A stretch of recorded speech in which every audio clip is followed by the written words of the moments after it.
ಶ್ರೀ ಗಣಪತಿ ಶಾರದಾ ಗುರುಭ್ಯೋ ನಮಃ. ಯತ್ರ ಯೋಗೇಶ್ವರ ಕೃಷ್ಣೋ ಯತ್ರ ಪಾರ್ಥೋ ಧನುರ್ಧರಃ ಯತ್ರ ಶ್ರೀ ವಿಜಯ ಭೂತಿರ್ಧ್ರುವ ನೀತಿರ್ಮತಿರ್ಮಮ. ಶ್ರೋತೃಗಳಿಗೆ ಶ್ರೀ ಅಳಸಿಂಗರಾಚಾರ್ಯ ವಿರಚಿತ ಶ್ರೀ ವ್ಯಾಸ ಮಹರ್ಷಿ ಪ್ರಣೀತ ಶ್ರೀಮನ್ ಮಹಾಭಾರತದ ಶಾಂತಿ ಪರ್ವದಲ್ಲಿ ಶುಕನು ಅಂತರಿಕ್ಷದಿಂದ ಹಾರುತ್ತಾ ಪರ್ವತ ಶಿಖರಗಳನ್ನು ತನ್ನ ವೇಗದಿಂದ ಭೇದಿಸಿ ತಿರುಗಿ ಮೇಲೆ ಹಾರಿದುದು.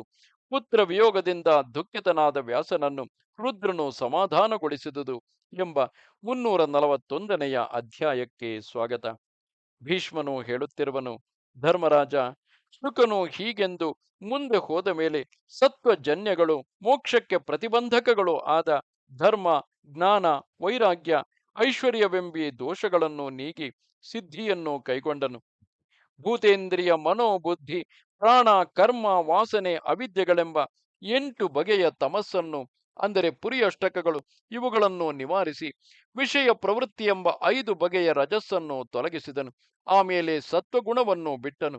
ಇವೆಲ್ಲ ಆಶ್ಚರ್ಯಕರವಾಗಿದ್ದುದು. ಕೊನೆಗೆ ಅವನು ನಿರ್ಗುಣವೂ ಲಿಂಗರಹಿತವೂ ಆದ ಶಾಶ್ವತವಾದ ನೆಲೆಯಲ್ಲಿ, ಎಂದರೆ ಬ್ರಹ್ಮತ್ವದಲ್ಲಿ ಸೇರಿ ಅಗ್ನಿಯಂತೆ ಜ್ವಲಿಸುತ್ತಿದ್ದನು. ಆಗ ಆಕಾಶದಿಂದ ಉಲ್ಕೆಗಳು ಬಿದ್ದವು, ದಿಕ್ಕುಗಳು ಉರಿಯಲಾರಂಭಿಸಿದವು, ಭೂಮಿಯು ನಡುಗಿತು, ವೃಕ್ಷಗಳಲ್ಲಿ ಇದ್ದ ಹಾಗೆ ಕೊಂಬೆಗಳು ಮುರಿದು ಬಿದ್ದವು, ಪರ್ವತ ಶಿಖರಗಳು ಉರುಳಿದವು, ಆಗಾಗ ಬರಸಿಡಿಲು ಹೊಡೆದು ಭೂಮಿಯು ಭೇದಿಸಿ ಹೋಗುವಂತಾಯಿತು, ಸೂರ್ಯನ ಕಾಂತಿಯು ಮಸುಕಾಯಿತು, ಬೆಂಕಿಯು ಉರಿಯದಂತಾಯಿತು, ಹೊಳೆಗಳು ಮಡುಗಳು ಸಮುದ್ರಗಳು ಕಲಗಿದವು. ಅದರಿಂದ ಆಚೆಗೆ ಸ್ವಲ್ಪ ಹೊತ್ತಿನಲ್ಲಿಯೇ ಇಂದ್ರನು ಸುಗಂಧ ಜಲವರ್ಷವನ್ನು ಕರೆದನು. ವಿದಿವ್ಯ ಗಂಧ ವಿಶಿಷ್ಟವಾದ ಗಾಳಿಯು ಬೀಸಿತು. ಶುಕನು ಹೋಗುವಾಗ ಹಿಮವಂತದ ಮತ್ತು ಮೇರುವಿನ ಶಿಖರಗಳಂತಿರುವ 2 ಶಿಖರಗಳನ್ನು ಕಂಡನು. ಆ ಶಿಖರಗಳೆರಡು ಒಂದಕ್ಕೊಂದು ಸೇರಿದಂತಿದ್ದವು. ಅವೆರಡರಲ್ಲಿ ಒಂದು ಸುವರ್ಣಮಯವಾಗಿಯೂ ಇನ್ನೊಂದು ರಜತಮಯವಾಗಿಯೂ ಇದ್ದು ಹಳದಿ ಬಿಳುಪು ಬಣ್ಣಗಳಿಂದ ಥಳಥಳಿಸುತ್ತಿದ್ದವು. ಅವು ಅಗಲದಲ್ಲಿಯೂ ಉದ್ದದಲ್ಲಿಯೂ 100 ಯೋಜನಗಳ ವಿಸ್ತೀರ್ಣವುಳ್ಳದ್ದಾಗಿ ಬಹು ರಮ್ಯವಾಗಿದ್ದವು. ಶುಕನು ಉತ್ತರಾಭಿಮುಖವಾಗಿ ಹೋಗುವಾಗ ರಮ್ಯವಾದ ಆ ಸನ್ನಿವೇಶಗಳನ್ನು ನೋಡಿಯೂ ಮನಸ್ಸು ಕಲಗದೆ ಮುಂದೆ ಸಾಗುತ್ತಿದ್ದನು. ಹೀಗೆ ಅವನು ಹೋಗುತ್ತಿರುವಾಗ ಇವನ ಸಂಚಾರ ವೇಗದಿಂದಲೋ ಎಂಬ ಹಾಗೆ ಆ ಶಿಖರಗಳೆರಡು ಬೇರೆ ಬೇರೆ 2 ಹೋಳಾಗಿ ಭಿನ್ನವಾದಂತೆ ಕಂಡವು. ಇದು ಅತ್ಯಾಶ್ಚರ್ಯಕರವಾಗಿತ್ತು. ಇವನು ಹೋಗತಕ್ಕ ದಾರಿಗೆ ಅಡ್ಡಲಾಗಿದ್ದ ಆ ಪರ್ವತವು ಇವನ ಗತಿಗೆ ತಡೆ ಮಾಡದೆ ನಡುವೆ ದಾರಿಯನ್ನು ಬಿಟ್ಟಿತು. ಆ 2 ಶಿಖರಗಳ ನಡುವೆ ಇವನು ಪ್ರವೇಶಿಸಿ ಮುಂದೆ ಹೋದನು. ಆಗ ದೇವತೆಗಳು, ಗಂಧರ್ವರು, ಋಷಿಗಳು, ಆ ಪರ್ವತದಲ್ಲಿದ್ದ ಇತರರು ಶುಕನು ಬಂದೊಡನೆ ಪರ್ವತವು ಎರಡಾಗಿ ಭೇದಿಸಿದುದನ್ನು, ಅದರ ನಡುವೆ ಶುಕನು ಪ್ರವೇಶಿಸಿದುದನ್ನು ನೋಡಿ ಆಶ್ಚರ್ಯದಿಂದ ಕೋಲಾಹಲ ಮಾಡಿದರು. ಎಲ್ಲರೂ ಅವನನ್ನು ಪೂಜಿಸಿದರು. ಎಲ್ಲ ಕಡೆಯಿಂದ ಭಲೆ ಭಲೆ ಎಂಬ ಸಾಧುವಾದಗಳು ಹೊರಟವು. ಆಗ ಶುಕನ ಮೇಲೆ ಪುಷ್ಪವೃಷ್ಟಿಯು ಸುರಿಯಿತು. ಶುಕನು ಇನ್ನೂ ಮುಂದೆ ಹೋಗಿ ಪುಷ್ಪ ಭರಿತಗಳಾದ ಮರಗಳ ಸಾಲಿನಿಂದ ಕೂಡಿದ ದೇವಗಂಗೆಯನ್ನು ಕಂಡನು. ಅಲ್ಲಿ ಸುಂದರಾಂಗಿಯರಾದ ಅಪ್ಸರಸಿಯರನೇಕರು ಗುಂಪುಗೂಡಿ ಮೈ ಮೇಲೆ ಬಟ್ಟೆಯಿಲ್ಲದೆ ಜಲಕ್ರೀಡೆಯನ್ನಾಡುತ್ತಿದ್ದರು. ಮನಸ್ಸಂಕಲ್ಪವೇ ಇಲ್ಲದಂತಿದ್ದ ಆ ಶುಕನನ್ನು ಕಂಡಾಗ ಅವರು ಮೈ ಮೇಲೆ ಬಟ್ಟೆಯಿಲ್ಲದಿದ್ದರೂ ನಾಚಿಕೆಯಿಲ್ಲದೆ ಆಡುತ್ತಿದ್ದರು. ಇಷ್ಟರಲ್ಲಿ ವ್ಯಾಸಮುನಿಯು ಪುತ್ರವಾತ್ಸಲ್ಯದಿಂದ ಮಗನನ್ನು ಹಿಂಬಾಲಿಸಿ ಅದೇ ಮಾರ್ಗವಾಗಿ ಬಂದನು. ಶುಕನು ಅಂತರಿಕ್ಷದಲ್ಲಿ ವಾಯುವೇಗದಿಂದ ಹೋಗುವಾಗ ತನ್ನ ಪ್ರಭಾವವನ್ನು ಎಲ್ಲರಿಗೂ ತೋರಿಸುತ್ತಾ ತಾನೇ ಸರ್ವಭೂತಮಯವನಾದ ಬ್ರಹ್ಮನಂತಾದನು. ಇತ್ತಲಾಗಿ ವ್ಯಾಸನು ತನ್ನ ತಪೋಜನ್ಯವಾದ ಯೋಗ ಬಲದಿಂದ ಶುಕನ ಹಿಂದೆಯೇ ಪ್ರಯಾಣ ಮಾಡುತ್ತಾ ನಿಮಿಷ ಮಾತ್ರದಲ್ಲಿ ಶುಕನನ್ನು ಸಮೀಪಿಸಿದನು. ಅವನು ಬರುವ ದಾರಿಯಲ್ಲಿ ಪರ್ವತ ಶಿಖರಗಳು ಭೇದಿಸಿದ್ದುದನ್ನು, ಶುಕನು ಅದರ ನಡುವೆ ಪ್ರವೇಶಿಸಿ ಹೋದುದನ್ನು ಕಂಡು ವಿಸ್ಮಿತನಾದನು. ಅಲ್ಲಲ್ಲಿ ಇದ್ದ ಋಷಿಗಳು ವ್ಯಾಸನಿಗೆ ಶುಕನ ಪ್ರಭಾವವನ್ನು ತಿಳಿಸುತ್ತಿದ್ದರು. ವ್ಯಾಸನು ತನ್ನ ಮಗನ ಅಗಲಿಕೆಯನ್ನು ಸಹಿಸಲಾರದೆ ಉಚ್ಚ ಸ್ವರದಿಂದ ಶುಕ ಎಂದು ದೀರ್ಘವಾಗಿ ಕೂಗಿದನು. ಆ ಧ್ವನಿಗೆ 3 ಲೋಕಗಳು ಪ್ರತಿಧ್ವನಿಸಿದಂತಾಯಿತು. ಆಮೇಲೆ ಶುಕನು ಭೋ ಎಂದು ಮಾತ್ರ ಪ್ರತಿಧ್ವನಿಯನ್ನು ಕೊಟ್ಟನು.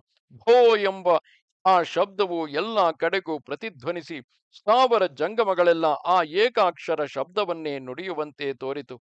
ಓ ಧರ್ಮರಾಜ, ಅದು ಮೊದಲುಗೊಂಡು ಈಗಲೂ ಕೂಡ ಪರ್ವತ ಗುಹೆಗಳಲ್ಲಿಯಾಗಲಿ ಪರ್ವತ ಮಧ್ಯಪ್ರದೇಶಗಳಲ್ಲಿಯಾಗಲಿ ಯಾರಾದರೂ ಶಬ್ದವನ್ನು ಮಾಡಿದರೆ ಆಗಲೂ ಅವು ಹಿಂದೆ ಶುಕನಿಗೆ ಪ್ರತಿಧ್ವನಿ ಕೊಟ್ಟಂತೆ ಅದೇ ಶಬ್ದವನ್ನು ಪ್ರತಿಧ್ವನಿಯಾಗಿ ಕೊಡುವವು. ಹೀಗೆ ಶುಕನು ತನ್ನ ದೇಹದಲ್ಲಿಯೇ ಶಬ್ದಾದಿ ಗುಣಗಳನ್ನೆಲ್ಲ ತ್ಯಜಿಸಿ ಅಂತರ್ಧಾನ ಹೊಂದುವುದರಿಂದ ತನ್ನ ಪ್ರಭಾವವನ್ನು ಲೋಕಕ್ಕೆ ತಿಳಿಸಿ ಪರಮ ಸ್ಥಾನವನ್ನು ಹೊಂದಿದನು. ವ್ಯಾಸನು ಅಮಿತ ತೇಜಸ್ವಿಯಾದ ತನ್ನ ಮಗನ ಪ್ರಭಾವವನ್ನೇ ಮನಸ್ಸಿನಲ್ಲಿ ಚಿಂತಿಸುತ್ತಾ ವ್ಯಸನದಿಂದ ಮಂದಾಕಿನಿ ತೀರ ಪ್ರದೇಶದಲ್ಲಿ ಕುಳಿತು ಬಿಟ್ಟನು. ಅಲ್ಲಿ ಬೆತ್ತಲೆಯಾಗಿ ಜಲಕ್ರೀಡೆಯಲ್ಲಿದ್ದ ಅಪ್ಸರಸಿಯರೆಲ್ಲರೂ ಪರಮ ವೃದ್ಧನಾದ ವ್ಯಾಸನನ್ನು ಕಂಡೊಡನೆ ಲಜ್ಜೆಯಿಂದ ಮೈಯನ್ನು ನೀರಿನಲ್ಲಿ ಮರೆಸಿಕೊಂಡರು. ಕೆಲವರು ಸಮೀಪದ ಪದರುಗಳಲ್ಲಿ ಅವಿತುಕೊಂಡರು. ಇನ್ನು ಕೆಲವರು ಥಟ್ಟನೆ ಬಟ್ಟೆಯನ್ನೆಳೆದು ಮೈಯನ್ನು ಮರೆಸಿಕೊಂಡರು. ಇದನ್ನೆಲ್ಲ ನೋಡಿ ವ್ಯಾಸಮುನಿಯು ತನ್ನಲ್ಲಿ ತಾನು ಆಶ್ಚರ್ಯಪಡುತ್ತಾ ತನ್ನ ಮಗನು ಮುಕ್ತನೆಂಬುದನ್ನು ತಾನು ಇನ್ನೂ ಸಂಘಯುಕ್ತನೆಂಬುದನ್ನು ತಿಳಿದು ತನ್ನ ಸ್ಥಿತಿಗಾಗಿ ನಾಚಿಕೆಪಟ್ಟು ತನ್ನ ಮಗನ ವಿಷಯದಲ್ಲಿ ಪ್ರೀತನಾದನು. ಅವನು ಮಗನ ಅಗಲಿಕೆಯಿಂದ ಕಳವಳಿಸುತ್ತಿರುವಾಗ ರುದ್ರನು ದೇವ ಗಂಧರ್ವ ಮಹರ್ಷಿ ಸಮೂಹದೊಡನೆ ಅಲ್ಲಿಗೆ ಬಂದು ಚಿಂತಾವಶನಾಗಿದ್ದ ವ್ಯಾಸನನ್ನು ನೋಡಿ, ಓ ದ್ವೈಪಾಯನ, ಹಿಂದೆ ನೀನು ನನ್ನಲ್ಲಿ ಪಂಚಭೂತಗಳ ವೀರ್ಯಕ್ಕೆ ಸಮಾನ ವೀರ್ಯವುಳ್ಳ ಪುತ್ರನನ್ನು ಪ್ರಾರ್ಥಿಸಿದೆಯಲ್ಲವೇ? ನಿನ್ನ ತಪೋಬಲಕ್ಕೂ ನನ್ನ ಅನುಗ್ರಹಕ್ಕೂ ಫಲವಾಗಿ ಅಂತಹ ಪುತ್ರನೇ ನಿನಗುಂಟಾದನು. ಬ್ರಹ್ಮ ತೇಜೋಮಯನು ಶುದ್ಧನೂ ಆದ ಆ ನಿನ್ನ ಮಗನು ದೇವರ್ಷಿಗಳಿಗೂ ದುರ್ಲಭವಾದ ಪರಮ ಗತಿಯನ್ನು ಹೊಂದಿರುವನು. ಅವನಿಗಾಗಿ ನೀನೇಕೆ ಚಿಂತಿಸುವೆ? ಪರ್ವತ ಸಮುದ್ರಗಳು ಇರುವವರೆಗೂ ನಿನ್ನ ಮತ್ತು ನಿನ್ನ ಮಗನ ಕೀರ್ತಿಯು ಅಕ್ಷಯವಾಗಿರುವುದು.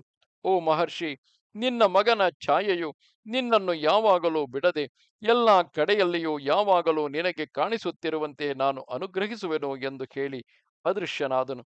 ಅದರಂತೆ ವ್ಯಾಸನು ರುದ್ರಾನುಗ್ರಹದಿಂದ ತನಗೆ ಆಗಾಗ ಕಾಣುವ ತನ್ನ ಮಗನ ಛಾಯೆಯನ್ನು ನೋಡಿ ಸಂತೋಷಗೊಳ್ಳುತ್ತಾ ಹಿಂತಿರುಗಿ ಬಿಟ್ಟನು. ಓ ಧರ್ಮರಾಜ, ನೀನು ಕೇಳಿದಂತೆ ಶುಕನ ಜನ್ಮವನ್ನು ಅವನ ಗತಿಗಳನ್ನು ಸವಿಸ್ತಾರವಾಗಿ ನಿನಗೆ ತಿಳಿಸಿದೆನು. ಹಿಂದೆ ವ್ಯಾಸ ನಾರದರಿಬ್ಬರು ಈ ಪ್ರಸ್ತಾವಗಳನ್ನು ಆಗಾಗ ಹೇಳುತ್ತಿದ್ದುದನ್ನು ನಾನು ಕೇಳಿದೆನು. ಧರ್ಮಾರ್ಥಕ ಮೋಕ್ಷಗಳೆಂಬ ಮೂರನ್ನು ಒಳಗೊಂಡ ಈ ಪುಣ್ಯ ಚರಿತ್ರವನ್ನು ನಿಯಮದಿಂದ ಕೇಳುವವನು ಶುಕನಂತೆ ಪರಮಗತಿಯನ್ನು ಹೊಂದುವನು ಎಂದನು. ಇದು 341ನೆಯ ಅಧ್ಯಾಯವು. ನಮಸ್ತೆ ಶಾರದೆ ದೇವಿ, ಕಾಶ್ಮೀರ ಪುರವಾಸಿನಿ, ತ್ವಾಮಹಂ ಪ್ರಾರ್ಥಗೆ ನಿತ್ಯಂ, ವಿದ್ಯಾದಾನಂಚ ದೇಹಿಮೆ. ನಮಸ್ಕಾರ.